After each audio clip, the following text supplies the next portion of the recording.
Again, it's Mark chapter 8, verses 1 through 21. May the Lord bless the reading of God's word for us. In those days, when again a great crowd had gathered, and they had nothing to eat, he called his disciples to him and said to them, I have compassion on the crowd, because they have been with me now 3 days and have nothing to eat. And if I send them away hungry to their homes, they will faint on the way, and some of them have come from far away. And his disciples answered him, How can one feed these people with bread here in this desolate place? And he asked them, How many loaves do you have? They said, 7. And he directed the crowd to sit down on the ground. And he took the 7 loaves, and having given thanks, he broke them and gave them to his disciples to set before the people. And they set them before the crowd. And they had a few small fish. And having blessed them, he said that these also should be set before them. And they ate and were satisfied. And they took up the broken pieces left over, 7 baskets full. And there were about 4,000 people, and he sent them away.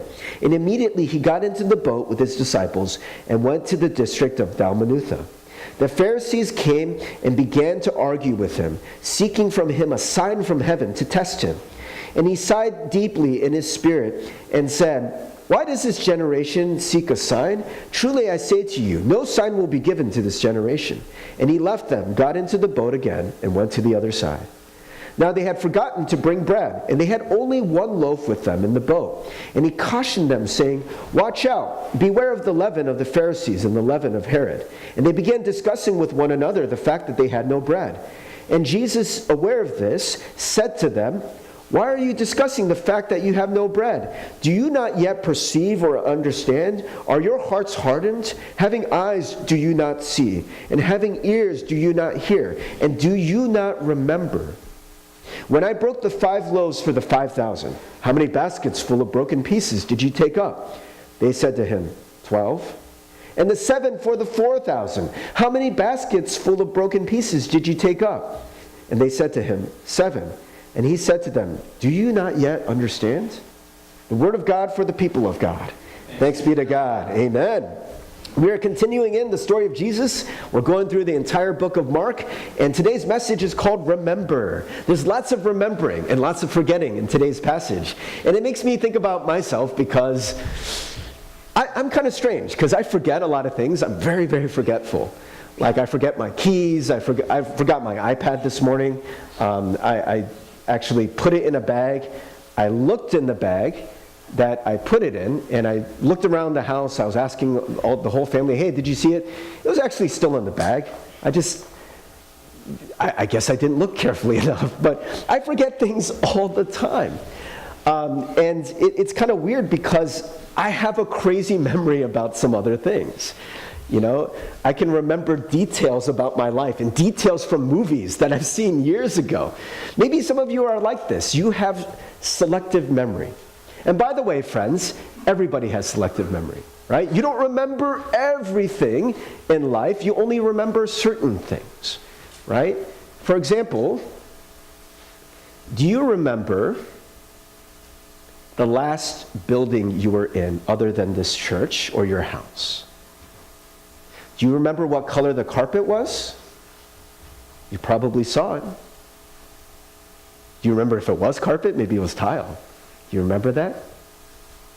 Probably not. Maybe some of you are like, it was red. I don't know. Maybe you're just like crazy memory. I don't know. But for most of us, our minds are actually designed to filter that stuff out. Right? Some of the stuff just, your mind is like, not important, right? We don't want to clutter the mind. So we don't remember everything. We all know this, right? And it's funny, how do we get the selective memory? I think we get the selective memory by selective hearing. Right? My favorite example of selective hearing comes from the movie Dumb and Dumber.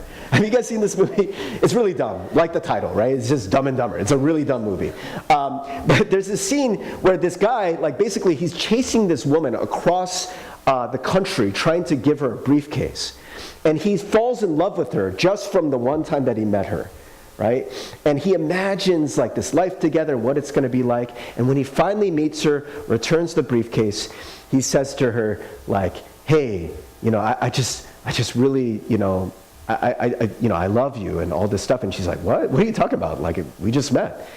And so he's like, hey, I came a really long way, okay? I went all the way across the country. I just need to know. Please level with me. I can take it, okay? I can take the truth. All right? What are my chances? And she says, not good. He's like, okay, so not good, like 1 in 100? And she's like, more like 1 in a million. And his answer is, so you're telling me there's a chance? Yes! Right? So that's the selective hearing. He doesn't hear the million part, he hears the 1 part, right? There is a chance, possibly. And friends, I think a lot of us are like that. You know, we filter these things out. And there is a form of selective memory. And by the way, I think most of the times when you hear about selective memory, you hear about people talking about ways people delude themselves, especially to make themselves feel better about something. Feel better about themselves, to think they're awesome, right? That, you know, maybe there's like 10 failures and 1 success, and you only remember the success. You're like, yes, I'm a success, right? But selective memory doesn't always work that way. There's this quote, and the quote is not like a really important quote, but I think it does point to a mystery of selective memory. I can understand that memory must be selective, else it would else it would choke on the glut of experience. Right? We already talked about that. You can't remember everything. You can't remember every detail because your mind would just be overwhelmed, right? So we have to focus on only certain things above others. And so this person said, what I cannot understand is why it selects what it does. And that's the question. Why do we select the things? You know, I'm no neuroscience person or, you know, psychologist, psychiatrist, whatever. I don't know exactly how memory works. But I do know some things that are pretty self-evident, right? That sometimes we just remember novel things, things that are different. For example, you may not remember, you know, everything about this service, but I guarantee you, if somebody came out of that room right now on a tricycle in a clown suit and just didn't say anything, I just like ignored them, but they just went around in the tricycle and then went back into the office, you would remember that. No. Just kidding. It's not going to happen. Some of you guys have clown phobias. Some people are like, oh my gosh, that was a close call. I'm just kidding. It's really not going to happen. But you've given me a new idea when we talk about fear. So we remember novel things that are different, things that are out of the ordinary. It catches our eye. You know, maybe some people, like evolutionary biologists would say, oh, it's because novel information could be a threat, right? So if I'm just chilling, like on the plains and I'm hunting, and everything is as it should be, I'm just going to tune out all those details. I'm going to tune out the grass. I'm going to tune out the sky. That's not important. But if all of a sudden a saber-toothed tiger comes in my peripheral vision, I'm going to notice that. It's novel, and it can be a threat. I'm going to notice threats, right? And that's important to my survival. There's a lot of reasons why we remember things. And a lot of things, they fit into a narrative, a story, right? You tend to remember stories so much better, right? So if I just say 1, 14, 17, 24, 16, 33, 104, I don't know, I just keep going, right? Would you remember any of that? Again, there might be like one of you that's like, I remember every number. Pastor Steve, I see them all in my mind. I don't know, maybe some of you guys are crazy like that. But for most of us, we won't. But do you remember the plot to Harry Potter? Well, some of you are like, I haven't seen Harry Potter. And then we will look at you and judge you. But I'm just kidding. If you've seen Harry Potter, if you loved Harry Potter, you probably remember it. You remember details. Do you ever like quote movie scenes to your friends? How did you remember that?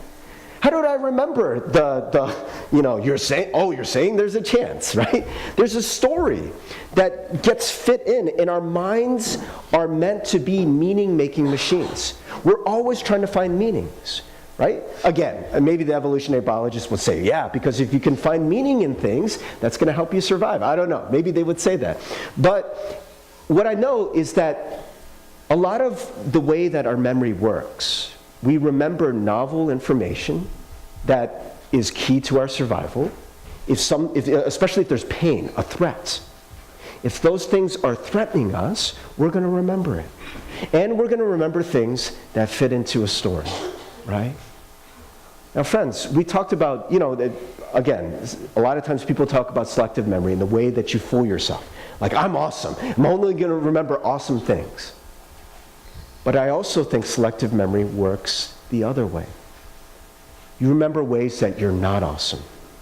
You remember your mistakes. You remember your failures. And you can't stop thinking about it. Some of you. I'm one of those people, actually. If I make a mistake, if I do something embarrassing, if I do something that makes me feel foolish or stupid or ashamed, I can't stop thinking about it. It just keeps playing in my mind over and over and over again. And the maddening thing is that the real seductive and just horrible thing about memory is you can't change it. No matter how much you think about it, try to make sense out of it, your mind is going to want to do that because it fits into a narrative. And oftentimes when you already think that you kind of suck, that's the narrative, that your brain is going to remember those things. For example, if you think your life sucks, that's the narrative, that's the story that you are in. My life sucks. You could have 100 great things happen to you that day. Won't remember any of it. But one bad thing happens, and you're going to be like, see, my life sucks. Just proves it. Just proves the point. That's the thing you focus on. Why? Well, one, it's novel information, right? It's pain. It's a threat. But also, because it fits into the story that you are already telling yourself. Friends, this isn't a new thing. This has been happening tale as old as time.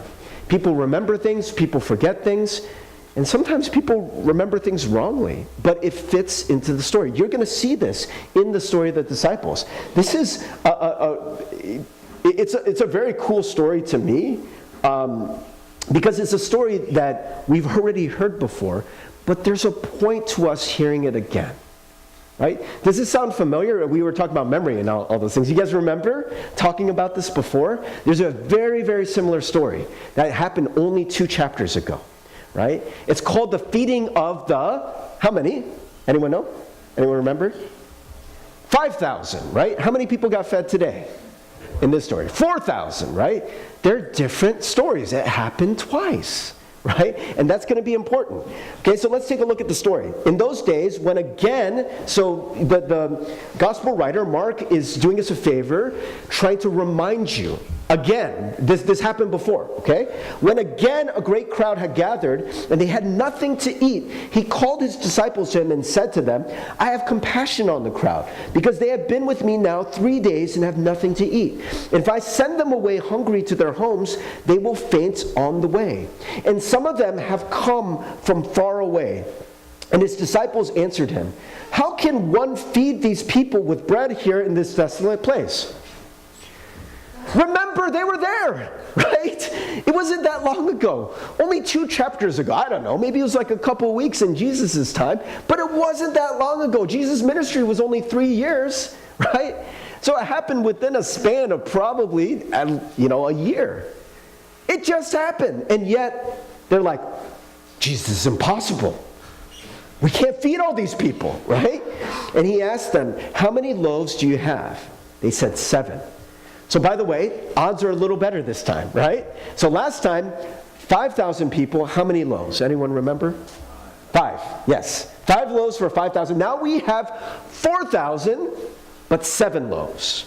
And he directed the crowd to sit down on the ground, and he took the 7 loaves, and having given thanks, he broke them and gave them to his disciples to set before the people. They set them before the crowd, and they had a few small fish. And having blessed them, he said that these also should be set before them. And they ate and were satisfied. And they took up the broken pieces left over, 7 baskets full. This is also a familiar element. The last time, they had 12 basketfuls left over. But now they have 7. And there were about 4,000 people, and he sent them away. And immediately he got into the boat with the disciples and went to the district of Dalmanutha. All right, so file that away, friends. We're going to circle back to this, and there's going to be this interlude that I think is related, but a little bit different. But so something different happens, takes the disciples' mind off of what just happened. And here we have, the Pharisees came and began to argue with him, seeking from him a sign from heaven to test him. And he sighed deeply in his spirit and said, "Why does this generation seek a sign?" I can hear Jesus' frustration, right? Jesus just literally just fed 4,000 people with 7 loaves of bread. And he's like, really? You need another sign? Was that not a sign that I just did? Now, to be fair, maybe some people are thinking, but Pastor Steve, maybe the Pharisees weren't there. And maybe you're right, they're in a different region. That could be true. But what we know is the Pharisees came because they heard about the miracles. There's actually stories about the Pharisees, and they're watching Jesus heal someone, and they're like, he did it on the Sabbath. So bad, right? They had seen him perform these miracles. And yet they're like, okay, Jesus, this is the deal. We're going to need a sign, okay? We're going to need a definite sign to know whether or not you are the Messiah. And you're like, okay, talk about selective memory, right? Talk about selective hearing and seeing. What are the Pharisees seeing? They're seeing all the things that only fit into their narrative, their story. What is their story? Their story is, hey, this is how God works. God only works in a certain way. Healing someone on Saturday, the Sabbath, not possible. That's not part of our story. God wouldn't do that. How do we know that? That's the story. Doesn't work that way, right? So anytime things don't fit in the story, they dismiss it. They're like, Jesus is threatening our power. That definitely doesn't fit in the story, right? And so everything is filtered through that lens. So they don't remember all the awesome things that Jesus did to give glory to God. They remember the things that threaten their identity and their position, right? And so it's never enough. And that's why Jesus says, why does this generation seek a sign? Why? What are you looking for? What certainty are you looking for? Because what Jesus came to do was start a revolution. He came to complete a story that was started long ago. But sometimes this story is very different than the story you are already living. It's a revolution. It's going to be a change. It doesn't fit into the familiar narrative, right? Nor should it, right? Pharisees do not want a revolution. They want things to continue in the story that they happen to believe in, that they happen to be the stars of, right? No other room for another hero in their story. But Jesus is coming to say, no, this story needs to be broken. Right? I'm going to break all your sense of really what religion is about. I'm going to completely shatter it. And they will not hear it. They can't hear it. Right? And I think for a lot of us, we're always looking and we're seeking a sign. We're seeking a certainty. But we're always seeking it on our terms, in our story. Do you ever have like good things happen to you, but it's not the good thing that you really wanted to happen to you? Does it ever happen? You know, like, I don't know, maybe when you're a kid, you got a Christmas gift, and it was a wonderful Christmas gift, but it wasn't the one Christmas gift that you wanted to have. Maybe your parents gave you 15 Christmas gifts, very generous. You got 15 Christmas gifts around you, but that one thing that you really wanted, whatever it was, you didn't get that. And then what is the narrative now? That Christmas sucked.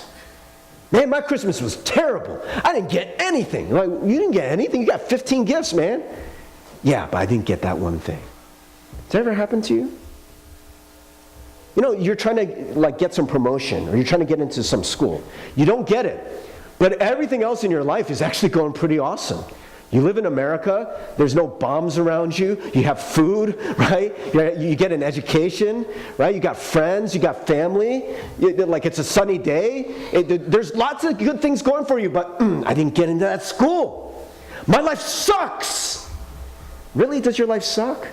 Or is it that that thing did not fit into the story the way you wanted it to? So then all the other things you are not listening to. You don't want to hear it. You ever actually have something happen to you that didn't fit in the story but was actually a blessing? Maybe that job that you would have taken would have been a horrible job and you would have hated it. Or the next day you actually found the right job. But if you had gotten what you wanted that fit into your narrative, you never would have got that. How many times does God upend the narrative and bring death into something that you were really looking forward to, and it actually turns out to be the greatest blessing? I'm sure the disciples did not want the narrative to end with their leader dying, but it needed to. It broke their narrative. They didn't want to hear that. In fact, when Jesus got arrested, they were surprised. And that's crazy because Jesus kept telling them it was going to happen. But they didn't hear it. Selective hearing. It didn't fit into their narrative, right? And so he says, no sign will be given to this generation. I think Jesus is actually saying, I'm the sign. I'm the sign to this generation. It's not what you expected. It is not. You're looking for something that I can't give you. And so you will never find it. And he left them, got into the boat again, and went to the other side. Now, they had forgotten to bring bread, and they had only one loaf with them in the boat. And he cautioned them, saying, watch out, beware of the leaven of the Pharisees and the leaven of Herod. Beware of that substance that they have, that thing that is giving rise to their story, that leaven, right? That's what rises bread. Beware of that which is driving the Pharisees and Herod. And they began discussing with one another the fact that they had no bread. And Jesus, aware of this, said to them, why are you discussing the fact that you have no bread? Now, friends, you may have noticed something. Remember, sometimes we have selective memory, and sometimes our memory actually changes to fit the narrative. Do you ever do that? You know, you actually twist the facts, or you ignore things, right? Notice what they say, and the ESV very helpfully tells us the fact, right? It's kind of ironic. And they began discussing with one another the fact that they had no bread. And then Jesus says that. Why are you discussing the fact that you have no bread? Right? They're probably like, yo, guys, we got no bread. We got no bread. Right? Now, very helpfully, we put it on the same screen. Verse 14. Now they had forgotten to bring bread, and they had only one loaf with them in the boat. They're discussing that they have no bread. It's not true. They have one loaf with them, right? What is going on, friends? What is the story that they're telling that causes them to ignore the loaf of bread that is right there? What is the story? What is the narrative? What is the thing that's getting reinforced? I think what it is the fact that they didn't bring the bread. We forgot. They forgot the bread. They forgot to get more bread, right? There was already bread there. So when they tell this story, they're like, we don't have any bread. They're like hanging their heads. Jesus is trying to teach them something about the things that animate our stories, the leaven, right? Don't feed on the leaven of Herod or the Pharisees. Don't go down that route. They can't hear it. Why? Because the only thing they're focused on is the fact that they screwed up. We forgot. We're unfaithful disciples. Oh my gosh, we couldn't do it. And that fact is highlighted by the fact that they even forget the bread that is already there. They're just focused on the fact that they didn't bring bread, that they made a mistake. Oh my goodness, friends, I'm the disciples. Are you the disciples? Man, when I make a mistake, I can't hear anything. I twist everything. I misremember facts because that story has become so dominant in my life that I'm a screw up. I make mistakes. And when I make another mistake, like, well, of course, there I go, making another mistake. My wife has to talk to me a lot about this. When I start getting down on myself, like, oh man, I'm such a screw up. She's like, Steve, you've done all these other things really well. Why are you so focused on that one thing? That novel information, that's a threat and fits into that story. That's the story I'm living. That's the story that Jesus is trying to break here. And he even says, do you not perceive or understand? Are your hearts hardened? And they are, friends. They are hardened. They have become hardened to the reality of God because they are stuck in their own stories. That story of making mistakes, of being failures. Having eyes, do you not see? There's bread right over there, guys. Do you not see? Having ears, do you not hear? You're not even listening to what I'm trying to teach you. And do you not remember? Yesterday, what happened, guys? And so he says, when I broke the 5 loaves for the 5,000, how many baskets full of broken pieces did you take up? They said to him, 12. And the 7 for the 4,000, how many baskets full of broken pieces did you take up? And they said to him, 7. And he said to them, do you not understand? Friends, I want to do some math problems for you. I know you're like, oh man, I hate math. But I promise you, this is going to be kind of fun because you're going to see a reality of God through very simple math. This is very simple math. This is like 3rd grade math, okay? This is the math of miracles, okay? Jesus miracle math, all right? You guys ready? So we got word problems, right? Because that's what you do in math class, okay? So number 1 is your quiz. This will not be graded on a curve. No, just kidding. No extra credit will be given. 5,000 people are fed with 5 pieces of bread. How many people can Jesus feed per loaf of bread in this story? 1,000. You guys are so enthusiastic about math. Come on now. We can do better than that. Okay, number 2. Hey, that was easy. So this one's a little harder. 4,000 people are fed with 7 loaves of bread. How many people can Jesus feed per loaf of bread? Now this one's harder because there's not a definite answer. Really? Oh, I may have screwed up my math. Wait. Is it not 333.3333? Is it not? Yo, I'm getting out my calculator right now. Okay? Oh, snap. My bad. See, I told you I'm not good at math, guys. That's why I need your help. Okay, maybe through the power of James Coe, we can change that. Okay, 571 people and change, right? Okay, last problem, guys. 13 men are on a boat with 1 loaf of bread. How many people can Jesus feed with 1 loaf of bread? Guys, I mean, to be honest, Jesus don't even need to do a miracle, right? Just don't take a huge piece of bread, right? You're all going to get enough, right? How big is a loaf of bread? Oh, thank you for fixing it. Yeah, that's awesome. Guys, what are we focused on here? The simple math of it and the simple story of them being with Jesus, they know that Jesus is capable of miracles.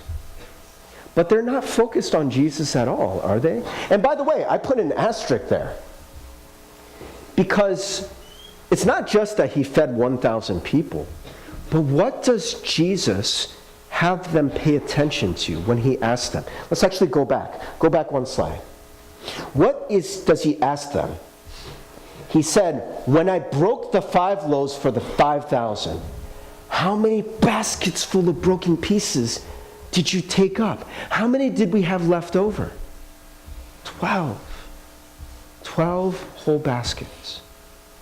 And then he says, well, for the 4,000, when I fed them with 7 loaves, how many basketfuls do you have left over? He said, 7. You know, I know some theologians, they really pay attention to the numbers. I will tell you that 12 and 7 are very significant numbers. Well, you got the 12 tribes of Israel, and it's not a mistake that Jesus also has 12 disciples, right? For every tribe of Israel. He's creating a new kingdom. He's trying to make that very clear, right? And he has a loaf of bread for each tribe, each disciple. 1 for you, 1 for you, one for you. Guys, 13 guys can eat off of one loaf of bread. But he's like, you get a whole basketful. Lucky you, right? And then the second story, when there's 7 loaves of bread, 7 in the Bible is the number of wholeness and perfection. How many days of the week are there? 7. Why is the mark of the beast such a big deal? 666? Because it is falling short of the perfection and completeness of God, right? So when he's saying there's 7 baskets full, it is symbolic to say this is complete, this is whole. Now this is the question, friends. If Jesus did this miracle with some change, right, and he did it twice, each and every time there was plenty left over, what is the conclusion that we are supposed to draw for the next time they don't have enough bread? Jesus didn't run out. He didn't run out of power. He wasn't done. He was still going, right? Like, oh, you thought that was cool? Well, look how much bread we have left over. It doesn't stop. In case the disciples were to get this twisted in their mind, in case they were to think, somehow Jesus used up all his power. No more miracles, no more provision of God. That was all in the past. That Jesus wants to break that illusion. No, I have enough left over. You can have a whole basket full. And there's more where that came from, friends. Jesus is saying, I am enough. I am enough. I am more than enough for you. My miracles didn't stop. They keep going. My provision didn't stop. They keep going. Somehow, friends, we think that if I made a mistake, God's not going to bless me anymore. Okay, Pastor Steve, that's all good, okay? That's all good. But if I sin, if I mess up, then somehow the blessings stop. Then somehow God's provision stops. Right? Friends, we're focusing on the wrong part of the story.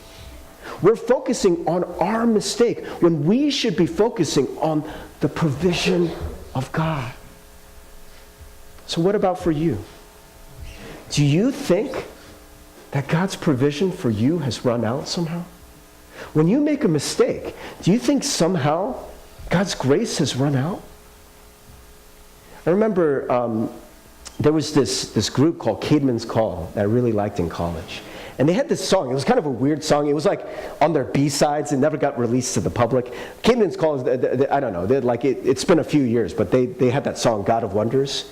That was really big. God of Wonders beyond our count. Anyways, they had a song a really long time ago called Suicidal Stones. I'm like, what is a suicidal stone? And the chorus is just, take these suicidal stones from my head. And what a suicidal stone is, the way you beat yourself up over your mistakes. Right? You're committing suicide. You're stoning yourself. You don't need anyone else to do it, but you're just beating yourself up. And there's this great line in the song that says, my sin is not great enough to fell the tree of Jesus. And what they mean by that is the cross. My sin is not great enough to somehow overcome the cross. All of a sudden, I've come up with the greatest sins ever. Like these sins, like, oh my gosh, you've never seen these sins before. Jesus, you forgave all those sins before, but you haven't seen anything yet. You haven't seen my sin. It's not like all of a sudden you came up with the best possible sin, that all of a sudden God's grace, like it came all the way up to 2018 and like, whoa. Now, Esther's sin, John's sin, Steve's sin, no more grace, no more grace. And in case you didn't get the picture, the baskets were overflowing. The grace is overflowing. It doesn't stop. It doesn't stop.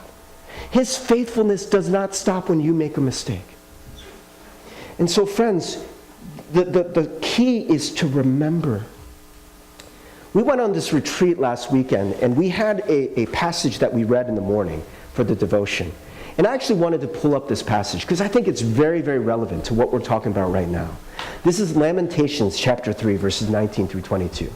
Lamentations, by the way, is a very hard book to read because this is coming during a great time of pain. for the people of Israel. Their people are in exile. They are suffering.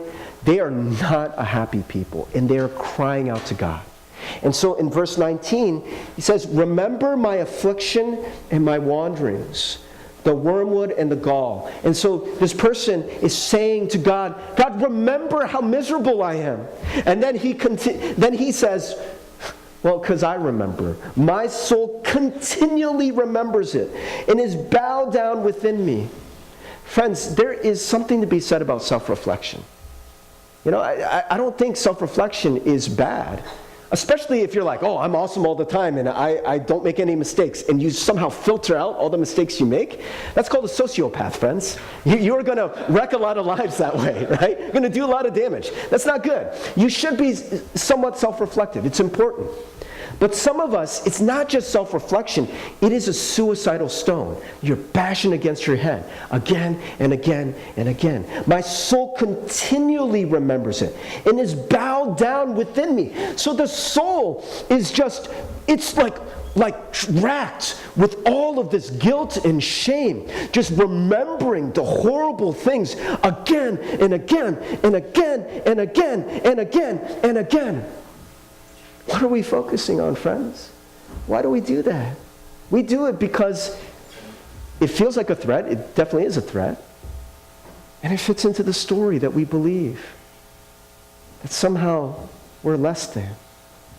Somehow our mistakes, they disqualify us. Somehow we deserve those bad things that are happening to us. And even if it's not a fun story, well, it's a story that gives meaning to us. And we just keep feeding it again and again and again. But, the but cuts across the way that this person was thinking previously. But, this I call to mind, and therefore I have hope. The steadfast love of the Lord never ceases. His mercies never come to an end. They are new every morning. Great is your faithfulness. God is so faithful that in Scripture it says that grace and mercy, it's new every morning. Every day. Every day. Today's Sunday, new mercies, new grace. You thought it ran out? Well, friends, it never runs out.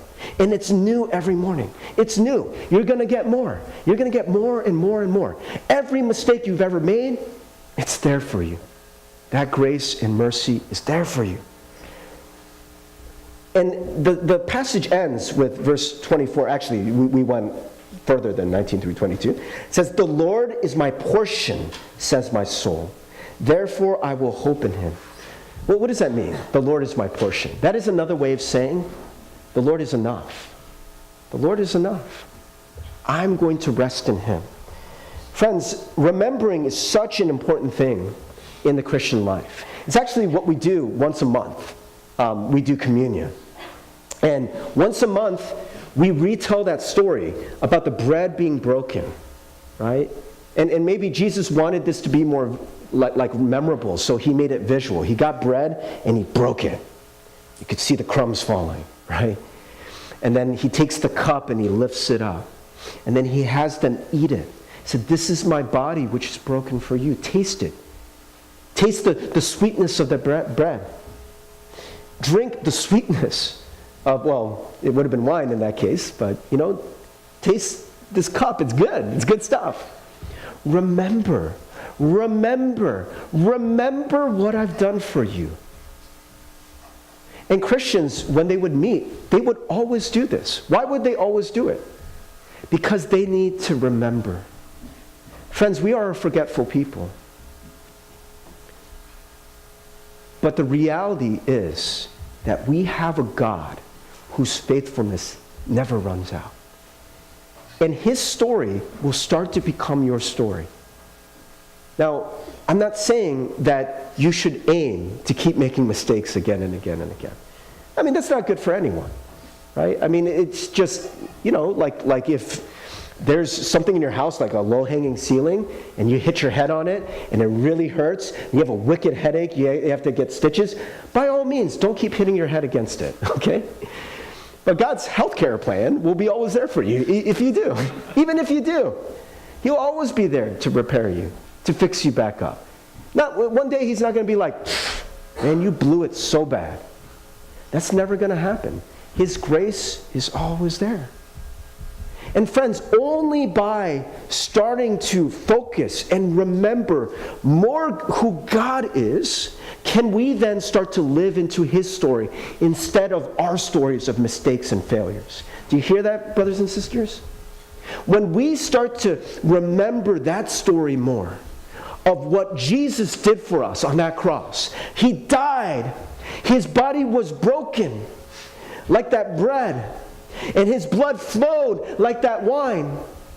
And he did that for us. For every mistake, every sin you've ever committed, every sin you will ever commit. It is enough. It is enough. His grace will never run out. And when you start to believe in that story, your life will start to become a part of that story. You ever make a mistake, and because you made a mistake, you make another mistake, and because you make a mistake, you make another mistake? This happens to ice skaters all the time. You ever see like figure skating in the Olympics? Right? Watch the figure skating. Watch what happens when someone makes a little mistake at the beginning of the program. You know what happens? They continue to make more mistakes. Why? They start getting caught in that story. I can just imagine them. Maybe it's something that they were really worried was going to happen. Their skate gets caught on the ice, right? And they stumble a little bit. And then all of a sudden, what happens? The story starts playing in their mind. Oh my gosh, it's happening again. I knew it. I knew it. I knew I was going to make this mistake. I am a mistake. I'm never going to get this right. And all of a sudden, they try the triple axel and they're on their butt. You're like, oh my gosh. And they get back up, they try again, they're on their butt again. What happened?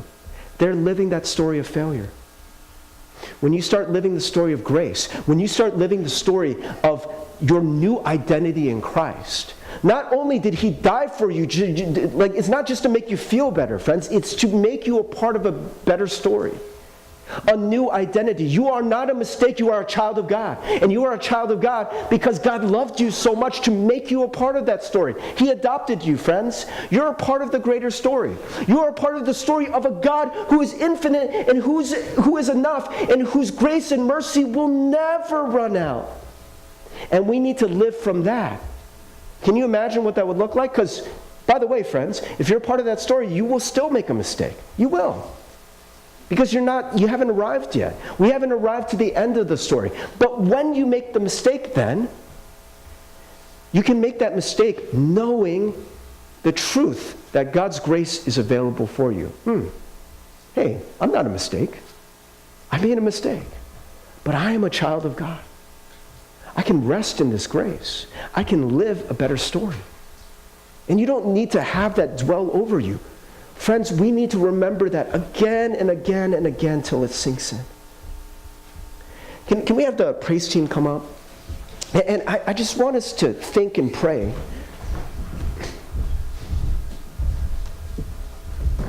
And to remember, it's not always going to be a strenuous mental exercise to remember. I think that's why Jesus uses very visual, very tactile things. It's a remembering with who you are. It is a resting in the reality that God loves you. He's for you. His grace is enough. And so, friends, I want us to just take a moment to just rest in that story. Don't get caught up in your thoughts in your mind. Yeah, but I did this. Yeah, but you don't know how bad I am. Yeah, but you don't know what mistakes I made. It's true. I don't know any of that stuff. But I know the God we serve. The God we serve. I don't need to know how hungry one of the guys was in the 5,000. Oh, but you don't know how hungry I am, God. You can feed 5,000, but I'm really, really hungry. I don't need to know that. I know how good this God is, how powerful this God is. So no matter what you're struggling with, what sin you committed, what mistake you made, how you've fallen short, how you haven't met expectations, no matter what it is, friends, God's grace is enough. His love is enough, and it's not going to run out. Not today, not tomorrow. He's the Alpha and Omega. So he's there from the beginning. He'll be here when it all goes away.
God whose mercy and grace is